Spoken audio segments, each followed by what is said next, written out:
This is Bloomberg Businessweek Daily, reporting from the magazine that helps global leaders stay ahead, with insight on the people, companies, and trends shaping today's complex economy, plus global business, finance, and tech news as it happens. Bloomberg Businessweek Daily with Carol Massar and Tim Stenovec, live on Bloomberg Radio, television, YouTube, and Bloomberg Originals. A very good afternoon, everyone, on this Monday. Did I say Wednesday, Emily Graffeo? That's you were how trying I to feel. speed up the week, but it is in fact a Monday right now. Listen, it feels like the news flow is such that we have an entire week's worth of news to get through in this hour. That's fair. That's fair. I'm Emily Graffeo, Bloomberg cross-asset reporter, filling in for Carol Massar. She's Welcome, out Emily. today. We are glad to have you. I want to talk a little bit about what's going on in the markets. Charlie's going to join us in just a few minutes with more details. Stocks are up, bonds bouncing from session lows. A cautious trade today.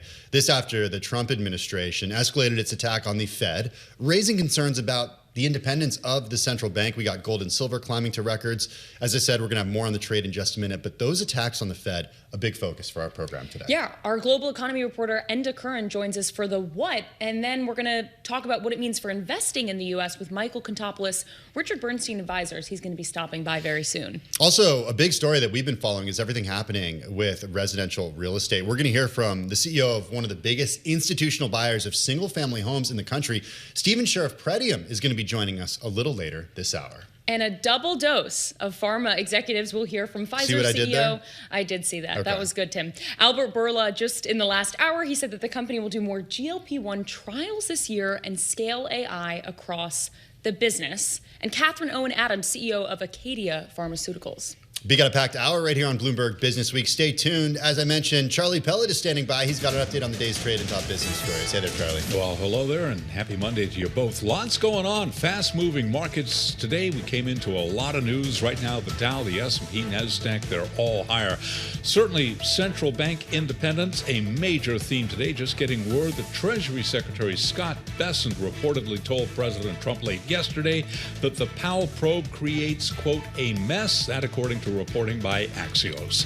The S&P right now higher by 10, very close to session highs after earlier losses. 69.76 where the S&P stands right now, up by about 0.1%. We've got the Dow up 19, up under 0.1%, while NASDAQ is higher by 91 for the NASDAQ Composite Index, a gain of 0.4%. The Bloomberg Mag 7 Index up 0.3%, with the 10-year yielding 4.17%, the 2-year 3.53%. Gold is surging $100 the ounce. Gold is at a record $46.09, up 2.2%. Silver, big story there, $85.48 right now, up 7%. West Texas Intermediate crude, we'll call that unchanged on the day, $59.13 for a barrel of WTI. And Bitcoin up 0.8%, 91,363 on Bitcoin. Let's talk credit cards. JPMorgan Chase, Capital One Financial, and shares of other American banks all lower after President Trump called on credit card companies to cap rates at 10% for a year. Among those bank names, JPMorgan Chase ahead of earnings tomorrow, down 2.1%. Capital One Financial hard hit, down 6.5%. Among some of the charge card companies, Visa down 1.4%, MasterCard down 1.6%, and American Express down by 4.3%. Again, recapping, the Dow, the S&P, NASDAQ moving higher. S&P right now up 9, gain there of 0.1%. I'm Charlie Pellet. That is a Bloomberg Business Flash. Hey, thanks for that update, Charlie. Do appreciate it. Well, as I mentioned, the top story that we're following this afternoon is President Trump and the Department of Justice and the Federal Reserve. The president actually facing some rare opposition from key Republican lawmakers after Fed Chair Jay Powell accused the DOJ of a pressure campaign. This after the Department of Justice subpoenaed the Fed. Senator Tom Tillis, a key Republican on the Banking Committee, reminder, he's not running for re-election. He vowed quickly last night to oppose any Trump nominees to the Fed until this matter is resolved. Freddie and Fannie Director Bill Pulte, a driving force behind the Trump administration's decision to subpoena the Federal Reserve, I should say FHFA Director Bill Pulte. This according to people familiar with the matter. Here he is on surveillance responding to that accusation. The DOJ is outside of my purview. This is out of my purview. I don't know anything about it, and I would defer you to the DOJ. My main focus, John, has been on reducing mortgage rates to the extent that we can do it and increasing housing affordability.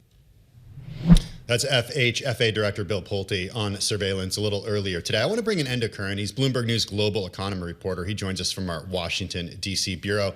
Enda, does Fed Chair Jay Powell have anything to be concerned about? Does he have cause for legal concern here? Oh, it's definitely pushing the tensions through the White House and Fed to a next level, no doubt about it. You know, as you well know, it's unprecedented, potentially, on paper at least, suggesting potential criminal charges against Federal Reserve economic policymakers, if not the chair himself. So lots of unknowns about all of this. At the very least, it does speak to the idea, and this is what a lot of Fed watchers today are saying, speaks to the idea that, you know, President Trump really is deadly serious now about casting his imprint, remolding the Fed in his worldview as much as possible, and that involves piling pressure on Chair Powell to leave the Fed when his term of chair is up in May, because one of the subplots of all of this is that while his term as chair is up in May, Mr. Powell can remain on the board until early 2028. And the thinking is if he stays on the board, then he might remain, you know, continue to defend the Fed's independence against the White House and push back. And obviously that doesn't suit the White House agenda. So that's why people are saying there's this pressure being put on him right here, right now. But it's unprecedented, a lot of unknowns around how this plays out. And certainly it sets up a very protracted few months ahead. What kind of response do you expect from Congress or the Treasury in terms of making an official response here? Well, we've had a very interesting intervention, as you mentioned a moment ago, from Senator Tillis. His is especially interesting because he's on the committee responsible for confirming the next Fed chair. That committee is very finely balanced, 13-11. He's come out and said that, look, I'm not going to vote for anyone until this legal issue is sorted out.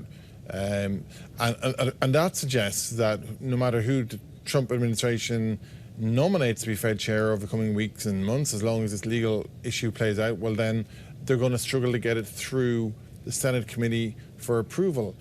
And then you're in a scenario, if you step back from that, you kind of go, hang on the one hand, you've got the Fed locked in this legal battle with the administration, question marks over current chair Jerome Powell's future.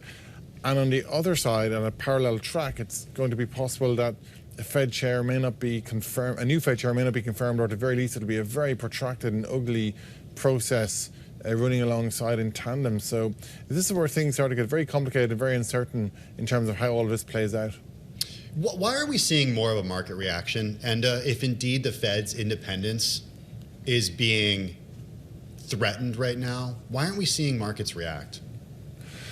Tough to say. I mean, markets really have been brushing off a lot of major world events, of course, in recent times as well. But, you know, a benign take is that this is such an escalation that some people out there believe there has to be an off-ramp. You know, there's a view out there that this was kind of uncoordinated from the administration. President Trump himself said he didn't know about it to NBC last night, and maybe they look for kind of a way to de-escalate it. But there are plenty of those who tell you that's not really going to be the scenario, because President Trump, again, has previously warned he was considering a lawsuit against Chair Powell. We know he's deadly serious about his pressure on the Fed, and that side of things kind of tell you this could be more of a slow burn market effect. Not a big bang, gee whiz, oh look, pressure on the Fed, but over time they start to lose confidence, start to see that independence being corroded, and then by extension that goes into portfolio decisions, and you start to see it in securities prices. So I think the slower burn, longer term play out is the kind of camp that's, I think, winning that debate at the moment.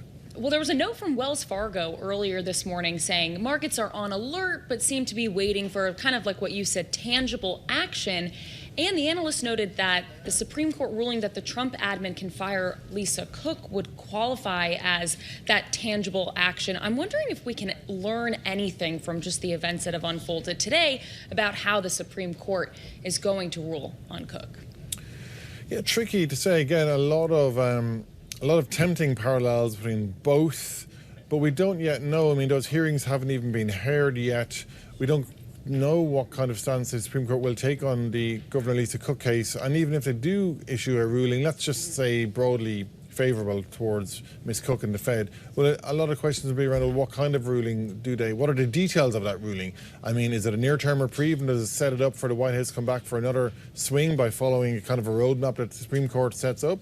Or does the Supreme Court really knock that whole idea out of the park altogether, in which case, to your point, you know, it would be seen as a resounding victory for Fed autonomy from this kind of interference. But We don't know, but what we do know is that we have now a situation where the Fed is at the whim of the courts in a way it hasn't been before. You've got the Lisa Cook case, you have potential for criminal charges against maybe Chair Powell, others at the Fed over the building renovation.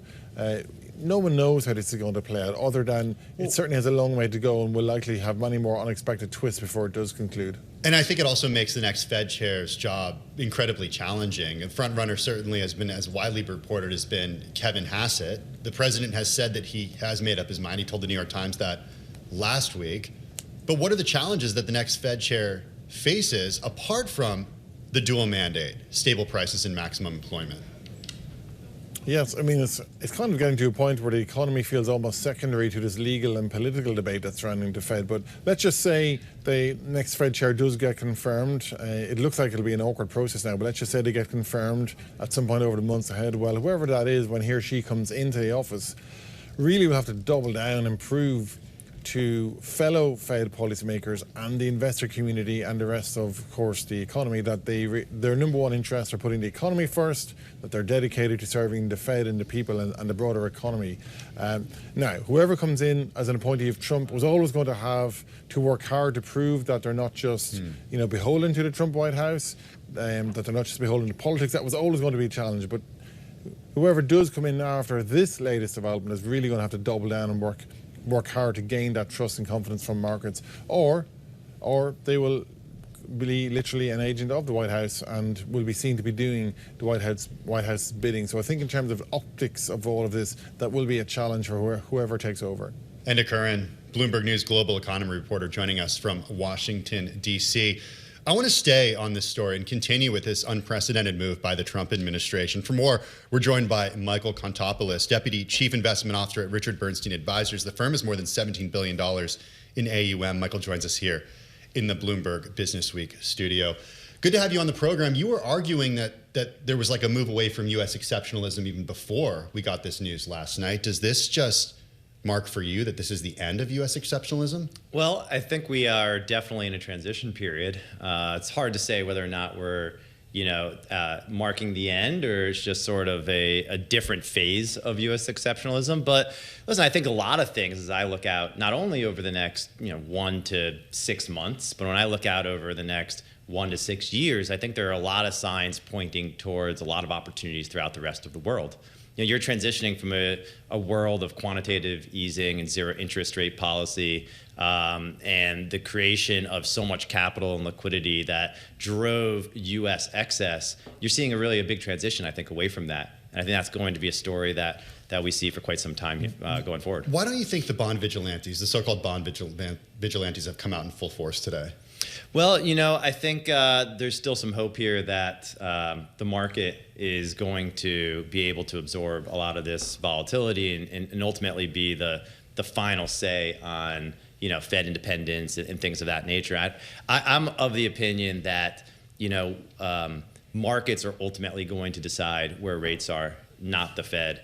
And because of that, a lot of this noise around, say, Chair Powell today and around some of the recent announcements by President Trump is really a sideshow.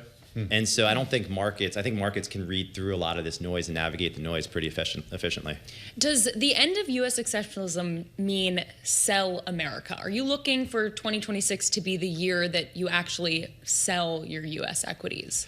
Well, obviously, U.S. equities last year did quite well. International equities, even did better. In many parts of the world, you've seen that. I think it's more about rotation than it is necessarily sell U.S. The problem is that much of the U.S. equity market is dominated by such a small handful of companies. You could have, underperforming or weak U.S. equity markets and strong international markets without the rest of the U.S. market necessarily doing poorly.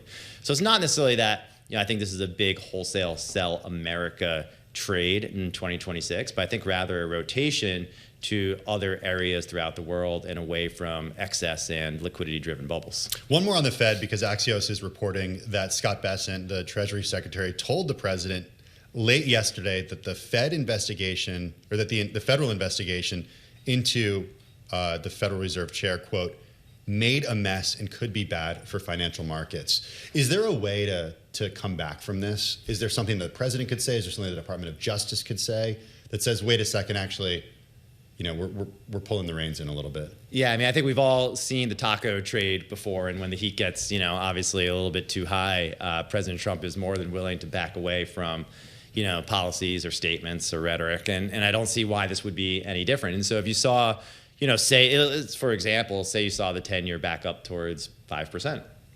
Or if you saw equity markets start to tank, I think absolutely you would magically see this go away, and a lot of quiet around Chair Powell. If the bond market got yippy, if the bond market got yippy, which like yes, the president said in April. Correct. Okay. Yeah, I think that's right. We can't let you go without asking you about credit markets, because you did start your career as a bond guy, even though now you're have a broader mandate here. But last week we had global bond sales. It was one of the busiest weeks on record. Yeah. Are you buying? No. I actually did a shout out to James Crombie and did a podcast with him last week as well to talk a little bit about this. And we are not buying credit markets at the moment. I think they're incredibly richly valued. Some of the richest I've ever seen in my career. There's just very little upside. Why own corporate credit risk? Why own the uncertainty around coupon, ultimate payment, and principal when you can own agency mortgages, when you can own munis, and when you can even own short-dated treasuries and shorter term debt out there with a fraction of the risk and similar, if not better, upside. So no, we're not buying corporate credit here. We're comfortable actually holding zero and waiting for much better entry points, hopefully this year. And if not this year, we'll just wait until there are some. The everything bubble that you look out and you see, oftentimes we talk about a so-called bubble in AI, but you say there's a bubble out there everywhere. What do you see and how do you stay safe? Yeah, well, first of all, I think much of the bubble is actually starting to deflate. And that's really helpful to see. I mean, since October 31st, meme stocks, SPACs, crypto, Mag 7, they've all meaningfully underperformed. So now we're talking in 2.5 months of underperformance. I think this is going to continue in 2026.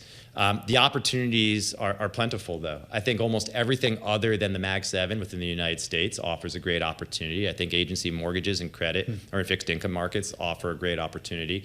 I think international developed offers a great opportunity. When you look at Europe, when you look at Japan, you have much more reasonable valuations with really strong earnings growth and strong dividends. And that's a great total return picture with less volatility and better valuations than the United States at the moment.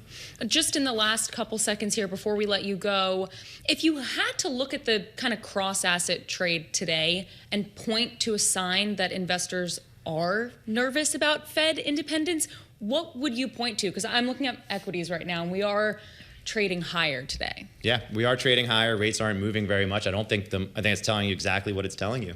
The market's not that worried about, rhetoric. I think we've become a little bit, as market participants, desensitized to the daily news flow. Maybe that's a good thing, and maybe it'll come back to bite markets. I think looking at rate volatility, looking at funding markets, looking at all the sort of normal areas of stress are the right ones to look at. Right now, it'll tell you that we don't have, or the markets don't have anything to worry about, and this is really just noise for the time being. Michael Contopoulos, Deputy Chief Investment Officer of Richard Bernstein Advisors, joining us here in the Bloomberg Businessweek studio. Thanks so much. Thank you. Have a good week. Hey, just taking a look at what's going on in the S&P 500 right now. It is higher by 0.2%. Financials, though, underperforming, perhaps unsurprisingly, given another thing that President Trump said late last week. We're going to be talking about that during our 3 o'clock hour. In the meantime, coming up next on Bloomberg Businessweek Daily, the CEO of Pfizer, Albert Bourla. That's next on Bloomberg Businessweek Daily.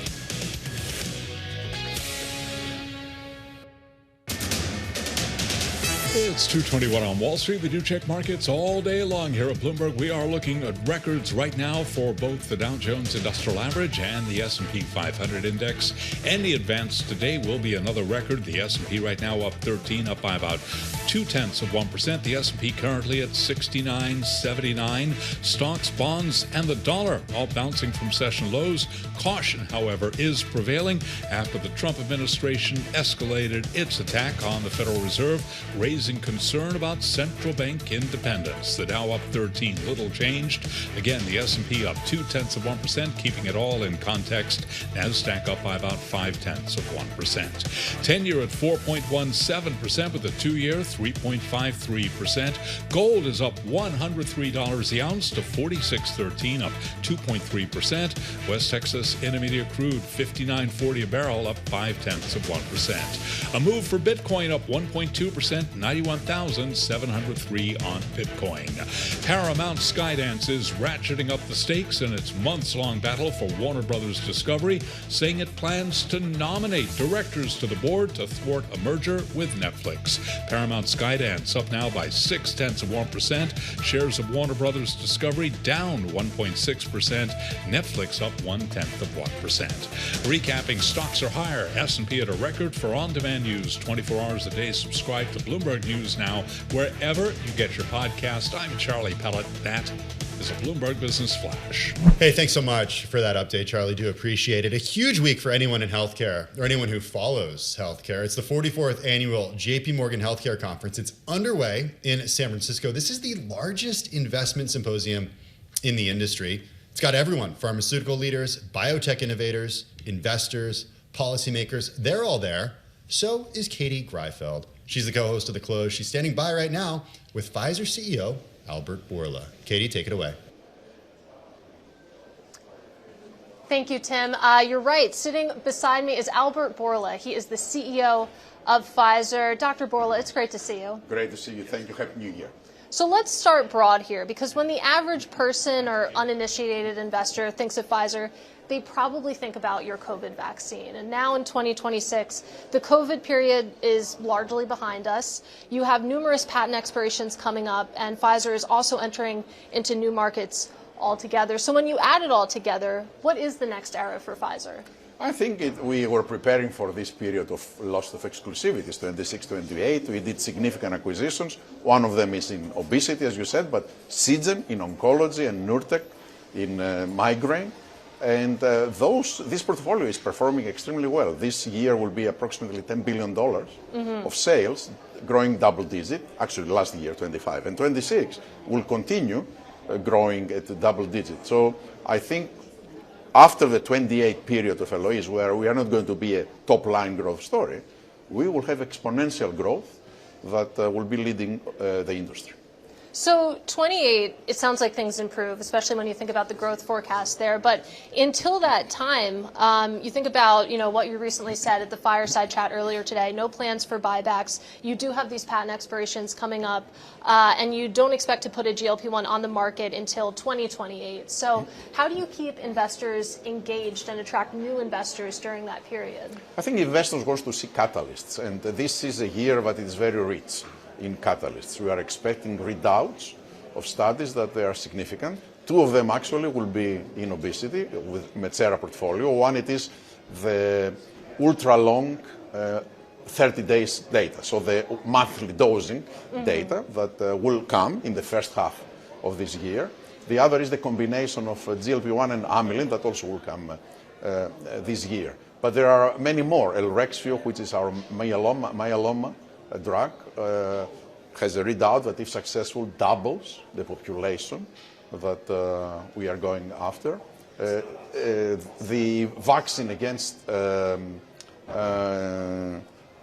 tick, thank you, which is a very big disease that there is no vaccines so far, and that's the first one, Lyme disease. So there are very rich in catalysts. And of course, we start a lot of phase 3 studies. So investors, I think, are watching all of that. And right now, Pfizer has a very low multiple. I think we should start migrating towards the average multiple and then exceed it as we go post our LOE. So plenty of catalysts coming up. Let's talk specifically about Metsera, because you won that hard-fought bidding war with Novo Nordisk. Certainly fun for someone who consumes news to watch. When you think about the obesity market, though, you mentioned that this would be once monthly. What do you see as the key differentiating factor when it comes to what Metsera is developing? I think one, it is the monthly dosing. That's a very clear differentiation that creates significant advantages, not only in patient experience, but also in production and cost of goods and all of that. The second is the combination between amylin and PD-L1. We are looking for superior results than the current solution. So this combination not only will be a monthly, but hopefully can deliver better weight loss, placebo adjusted, and better tolerability, which are the two things that are the Achilles heels of the GLP-1s right now. And of course there is an oral portfolio of peptides that is following. So it's a very complete, highly differentiated portfolio in the hands of a company that it is very good in commercial activities, particularly when it comes to products that they are very much consumer driven. I remind you, Viagra was a product that was behaving very similarly like the like the GLP-1s. Well, looking forward to those readouts as we get deeper into 2026. I do want to talk about M&A overall and what the strategy going forward is, because last year you earmarked up to $15 billion for deals to help replenish the pipeline. Where are you now? Do you feel pretty satisfied with the portfolio at hand, or are you still looking for more deals? I'm very satisfied with the portfolio in hand, and we invested almost 10 of these 15 billions, and then we have 5 to 6 that are remaining, and we plan to invest them. We don't have to invest them, but we're trying to make sure that we will find the right assets, as we found with our oncology and obesity acquisitions. And when it comes to cost cutting, last month you said that you're going to reinvest about $500 million from savings from your cost cutting efforts into R&D. And I'm curious, where do you see that investment going? Should we be focusing on the obesity portfolio, or are there other areas of Pfizer where you plan to fund that? Let's start that the oncology portfolio right now absorbs approximately 40% of our investments, and that will continue going up. But the newcomers are the obesity, that, as I said, we start with more than 15 studies. 10 of them will be pivotal phase 3 studies. This is a significant investment, but also demonstrates how confident we are in investing in these molecules. And I do want to talk a little bit about the political landscape as well, because you were the first drug maker to strike a pricing deal with President Trump last year. And I know that this is pretty much an impossible question, but do you feel like you're out of the woods when it comes to surprising tariff threats, price cuts, etc.? What have your conversations with the White House indicated so far? As you said, it's a very difficult question, but and because of the uncertainty that we know exists always. But we have created very solid agreements, and we have created a political environment that there is good willingness from the White House to respect and actually to help us with pricing outside the U.S. They're helping us a lot, actually, with pricing outside the U.S., with UK being the most visible example. I think Secretary Latnik achieved a lot there. In UK, they made changes in their system that will invest way more in innovative medicines than before. So I'm optimistic that it's behind us. And I am curious, you think about how long you've been at the helm of Pfizer. When you compare and contrast just the frequency of communications that you're having with the Trump administration, how does that compare to past presidents at this point? Look, I was very close with the Trump administration in the beginning. I was very close with the Biden administration because we had to work together with COVID. That's right. With Trump, we worked together to develop the vaccine. It was all his baby, right? The Operation Warp Speed. But with Biden was the period to scale it up, to invest it. I would say that we were always very close to the Congress and to the White House. I spend a lot of time in Washington myself, a lot. And given that you do spend so much time in Washington, and again, given that you were the first drug maker to sign on to, these drug pricing deals, what takeaways, would you give to other CEOs who are currently in conversation with the White House? I think engage and discuss. I think I'm very proud of what we did. I think what we did opens the way for the entire industry. Probably already 17 companies now have signed up, and it is the same model like we opened, and puts to bed an issue that was not sustainable. The big difference in pricing between US and other rich nations, and now that it is probably resolved in a gradual way because it's all the new products. So it's a good deal, and the others should engage and do the same.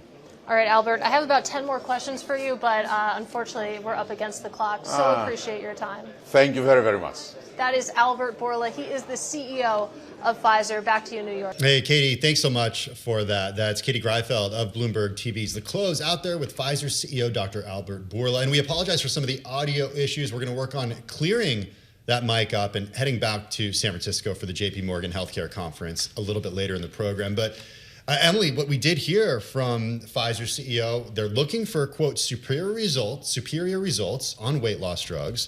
The company also said that they're, quote, very satisfied with the existing portfolio, and the new GLP-1 studies are major investment and are showing confidence. Just some of the headlines that we're seeing out of the JPMorgan Healthcare Conference. Yeah, it's been really interesting to watch how pretty much every single healthcare company out there is looking to get in on the GLP-1 or weight loss drug trend. Pfizer specifically is a name that it seems like everyone on Wall Street knows, but also the consumer knows it as well. As Katie Greifeld was talking about, the company is now known, it feels like in pop culture, for the COVID vaccine. So now the question is, how can they pivot away from that? And that's been to the detriment over the last few years, as you've seen companies like Eli Lilly, companies like Novo Nordisk just surge past them in terms of interest with GLP-1s. Pfizer essentially went all in on the COVID vaccine. Mm-hmm. We saw what happened at the beginning of COVID, and it was a huge boon for the company. But look at what's happened to Moderna since then, and the challenges that Pfizer has had since then too. So yes, like you said, it's all about that pipeline.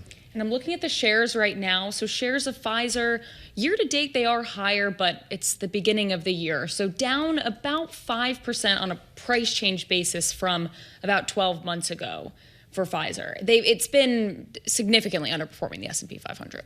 Hey, we're going to be back at the JPMorgan Chase Healthcare Conference in just a few minutes. Catherine Owen Adams is going to be joining us. She's the CEO of Acadia Pharmaceuticals. We're going to hear from her in just a few minutes. In the meantime, I do want to take a look at what markets are doing on this Monday afternoon. We're seeing the S&P 500 march higher, up 0.2%. The NASDAQ Composite higher by about 0.5 percentage point. The Dow higher by about 0.1%.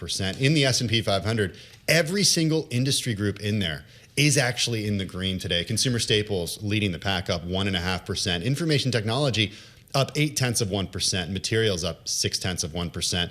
Financials, though, Emily, down about 1%. On that credit card news, of course, it's hard to argue today that it's a sell America trade. I mean, we started this morning, we were in the red, but markets have rebounded from that. I should have shrugged it off. Yeah, I would argue the record moves in gold, perhaps showing a little bit of investors looking for a hedge and looking for safety. That's a good point. Hey, coming up next, like I said, we're sticking out there in San Francisco, the CEO of Acadia Pharmaceuticals. That's next on Bloomberg Businessweek Daily. It's 2:40 on Wall Street. We do check markets all day long here at Bloomberg. Wall Street staging a cautious bounce right now. This after the Trump administration earlier escalated its attack on the Fed, raising concern about central bank independence. But right now, the Dow, the S&P, NASDAQ 100 index, and yes, the Russell 2000 index of small cap shares all moving higher. S&P close to the best level of the session right now, up 14 at a record 69.81. Closing in on 7,000. We're looking at a gain now of 0.2%. Any advance today for both the Dow and the S&P will be a record. Dow Industrials up 20, little changed, up under 0.1%. NASDAQ up 122 for NASDAQ, a gain now of 0.5%. The NASDAQ 100 index up 0.3%, with the Russell 2000 index of small cap shares up by 0.3. The 10-year at 4.18%, with the 2-year that's currently yielding 3.54%. Spot gold up $107 the ounce to $46.16, up 2.4%. And West Texas Intermediate crude up 1%, $59.71 for a barrel of WTI. President Trump says he is leaning toward excluding ExxonMobil from his push for U.S. oil majors to rebuild Venezuela's petroleum industry, citing displeasure with the company's response to his initiative. Again, recapping, stocks higher, S&P up 0.2%. I'm Charlie Pellet. That is a Bloomberg Business Flash. Well, thank you, Charlie. And shifting policy, affordability pressures, and innovation in therapeutics are just some of the key themes shaping the global healthcare industry right now. One publicly traded company emerging as a key player in the space is $4.5 billion Acadia Pharmaceuticals, which specializes in neuroscience and rare disease and has the first and only FDA-approved treatments for Parkinson's disease psychosis and Rett syndrome. We're going back right now to the JPMorgan Healthcare Conference in San Francisco to speak with Catherine Owen Adams, CEO of Acadia Pharmaceuticals. Catherine, thanks for joining us. Let's start by talking about kind of investing in neuroscience and rare disease. What makes this category an investable one? Yeah, great. Thanks for having me. I'm really delighted to be with you here today. What makes neuroscience and rare investable? I think primarily it's the huge unmet medical need that still remains for these populations. As we know in neuroscience, it's a big load of disease areas: Alzheimer's, Lewy body disease, dementia, all huge unmet areas of unmet need. And rare disease, I think it goes without saying, 95% of rare diseases don't have any therapies associated with them. And so for us, putting those two things together, it's a great place to be in terms of bringing innovation to patients. Catherine, one thing that we're trying to understand is the effect of some of the cuts that the U.S. government has made when it comes to research at universities across the United States. Oftentimes, the research takes years to actually then go into some sort of medication or treatment. That then has to get approved by the FDA, and then that has to get to patients. It's a very, very long process. Any investors in biotech are very familiar with this. Has the pipeline been disrupted, though, because of cutting off of funding by the U.S. government? You know, from an Acadia perspective, it has not. We continue to work with partners who are in preclinical and clinical stages, as well as our own internal groups. But what I have heard from some of our earlier stage discussions is that those NIH cuts are being felt. And I do worry longer term that knock-on effect will be felt, especially by smaller biotechs who rely on academia for a lot of our initial innovation. So I think for now, no, but longer term, I do definitely worry about that. When you think about the recent policy changes in Washington, does it affect at all what drugs or treatments that Acadia pursues going forward? I mean, I think the short answer is no. We have a strong focus on neurological and rare disease. We continue to believe that's the right place for us to focus. Our focus is on the patients and those communities where they don't have options. And the changes in the administration, they come and go and we deal with them. But ultimately, our focus is on that patient need. Do you have a line to Washington, D.C.? Do you have communication with either the secretary of Health and Human Services or the FDA chief? Do you have that line of communication? You know, as a CEO in biotech, I think it's important to be out there developing those lines of communication, which is why I've been so involved in bio. I'm on their executive committee and I lead their emerging companies section with a fellow CEO. I'm also part of the mid-size Biotech Group of America, and both of those groups are having active discussions with all types of policymakers, whether it's on the Hill or at the FDA. We're actively engaging to ensure that they hear our voice when some of these policies move from, voluntary to actual legislation. It's important that those voices are heard as that legislation is being drawn up, and I'm actively out there making my voice heard. What is your voice saying right now? What are you telling them? What are you telling the group? What are you saying as a group? What do they need to hear? Yeah, I think what we're trying to encourage thought around is that we appreciate that there needs to be changes in how we are innovating globally around healthcare, and costs are pressuring all governments around the world, but that small biotech is the lifeblood of future innovation for patients. And the policies and legislation that they're trying to apply to large pharma businesses, where I've been for the last 30 years and appreciate that there are many more trade-offs that those large pharma companies can make. As a small biotech, our opportunity to trade off is very limited. And so we're making sure that they're hearing our voice around ensuring that there are appropriate carve-outs, maybe for rare disease or smaller biotech, so that the legislation isn't a peanut butter approach, but it's really thought through. I don't think anybody's out there to try and shut down innovation in biotech, but sometimes these things have knock-on effects that aren't thought through initially. And so we're really trying to get our voices heard so that that can be taken into account as the legislation is developed. Talk to us a little bit about affordability, because some of these rare diseases, and like we said in the beginning, you have the first and only FDA-approved treatments for Parkinson's disease psychosis and Rett syndrome. How do you think about affordability for rare disease therapies? Is it more expensive for the patient than something else?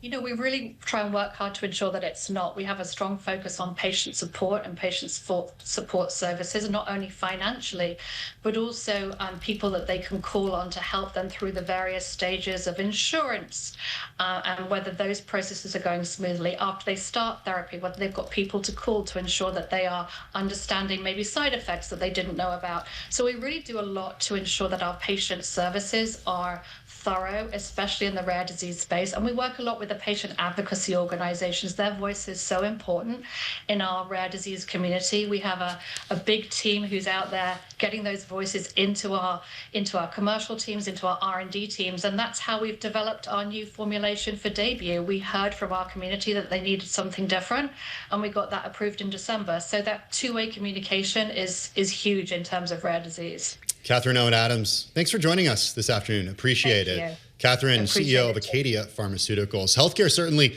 in focus as the JPMorgan Healthcare Conference is underway in San Francisco. Also, what we're watching closely, what's happening in the housing industry. This after President Trump last week brought the issue of corporate home buying front and center when he pledged in a social media post to stop institutional investors from buying more homes.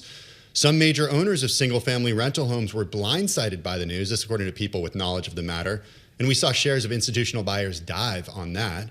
One of those major owners of single-family homes joins us now. Stephen Scherr is co-president of Pretium. The firm has more than $60 billion in assets under management, including around $32 billion of real estate. It owns and manages more than 82,000 homes in more than 30 markets. Also joining us, Sridhar Natarajan, Bloomberg News Chief Wall Street correspondent. They both join us here in the Bloomberg Businessweek studio. Welcome, guys. Thanks for joining us. That's where I want to start, Stephen. Sure. The edict from President Trump, did it blindside you? Did it come as a surprise? Yeah, we did not expect nor anticipate that would be kind of an initiative that the president was going to take up, specifically as it relates to single-family homes. Having said that, the president is putting and has put on the table a critically important issue for the country, which is affordability of housing. And I think in as much as we were surprised by his social media post, we stand quite ready to be a force for a solution where private capital can play a very active role in the housing issue. Affordability in and of itself is very much a supply-demand equation. The country is short anywhere from 3 to 4 million homes. It's more acute on the rental side than on the ownership side. So surprised in the news, not surprised, in fact, welcoming of the issue being put on the table and quite ready to be a part of that solution. Right, affordability, not coming to anyone as a surprise who's been following the housing industry for the last, 4 or 5 years at this point. I think everybody's familiar with the idea of supply and demand being the issue. But I guess I'm curious about what specifically you can do and what private capital can do to be part of the solution. Sure. Well, for one, there have been a lot of fits and starts around rent-to-own propositions. That is, where somebody rents a home and migrates toward a place where they can own it. We play a role right now in that people that rent homes with us and others in the industry improve their credit standing, and it is a pathway to get there. Now, private capital can play a more assertive or more aggressive role in that process. Imagine a scenario in which rent is paid, money's held back to provide against a deposit account for a down payment on that home. That person may have access to that to bring the down payment down. Imagine mortgages in the 1 or 2% category where both banks and the GSEs could play a role. Imagine where we were to link arms with home builders who could build smaller, more affordable homes that could be affordable. At the moment, if you look at just the homes that Pretium rents, 90% of our renters are not eligible for a mortgage. So you start there with a big issue that's in play. In the affordability question more generally, just know that on a like-for-like basis, to own a home relative to rent a home is about 40% more expensive. Mortgage rates are implicated by that, property taxes, insurance. So this is a larger issue, but one where, again, if we were to come up with a method by which a rent-to-own, a credible rent-to-own project could be put in place, I think private capital could be a key participant in that. You talk about linking arms with other stakeholders. Home builders are obviously another important part of this conversation, and administration has had conversation with a lot of leaders there. What specifically can you do when you do link arms with, say, home builders or some of the other stakeholders? What proposals could you put forward if, of course, the idea of a complete institutional investor ban is unacceptable, which is to you? Sure. Well, I think any solution to this, which is to migrate more and more people into a place where they can afford a home, is going to involve a lot of different parties. Private capital being one, the home builders being another, banks and the GSEs around mortgage reform being yet another. And obviously the administration has taken some steps now in terms of repurchases of mortgages to sort of bring that more in line. So it's going to take a lot to sort of pull that together. I'm quite confident, though, that private capital can play a role in it. By the way, that would not be new to this administration. Remember, in the first Trump administration, Opportunity Zones was signed into law in 2017. That was basically to take capital, private capital, that was being harvested from one investment and put it to work in an opportunity zone, an area or a zone that had or was in need of capital. That was a very solid proposal and program. About $100 billion of private capital was put to work. By the way, it was made permanent in the second Trump administration. So there's a basis by which private capital can be harnessed and put to work. I think this is an extension of that. And I think if the administration were to sit down with a group of us, we could put a proposal, we could put a project together. And after the Truth Social bombshell, are we still in shock, or have some of these conversations started to take place behind the scenes, at least within this group? Sure. Conversations, as you might imagine, have begun among industry participants, among the home builders and those that are representative or stewards of capital in the single-family rental. Those conversations will prove constructive. In as much as any and all of us were surprised by the announcement, the issue of affordability is not news to us, and we have made inroads previously to try to improve the ability of people that rent homes from us to ultimately migrate toward a place where they can own a home, credit improvement and the like. We're speaking with Stephen Scherr, the co-president of Pretium, more than $60 billion in assets under management, among the largest institutional owners of single-family homes in the country. I'm curious what the investment implications would be if we did see a ban. Where would the institutional capital go if you weren't able to invest in single-family homes? Well, I think it's important to note, Secretary Bessent noted that there's no intention here to compel sales. So there are large portfolios of homes that are still out there. Mm-hmm. There's also a multifamily business. If you just look at the business of Pretium, we are both on the equity and the credit side. We extend billions of dollars of credit that's given to us and invested with us that we extend out to smaller and mid-size home builders and developers. We have a mortgage business, we have a multifamily business. So there are various aspects of our business that would not be implicated even by the proposal that's been put on the table. But as I said, I don't view an outright ban as being the logical end state. I think there's an opportunity for a big, beautiful housing bill to come together, to which we would play a part. And then equally, as I've spoken about, the opportunity for private capital to play a very specific role in improving the ability of people to rent. Still, the criticism of institutional investors of single-family homes, it doesn't come as a surprise to you. Bill Pulte, FHFA, was on earlier today on Surveillance. He said, "I was on board of Pulte Home for 4 years. I understand what institutional buying does. It's very powerful." Senator Elizabeth Warren has said that, quote, "Congress should work on legislation to stop corporate investors from buying up homes. How would you respond to them specifically? Well, they are right. I mean, the amount of capital that private capital brings to the table is important, but it's important to understand how. So, for example, large home builders are taking on projects all the time. If they have a project of 100 homes and private capital in the rental category are speaking for 25% or a third, those homes will get rented. That means that the other 2/3 to 3/4 are being sold to individuals that want to own a home. It just means that the project that home builders are taking on is de-risked by the proposition that private capital is there.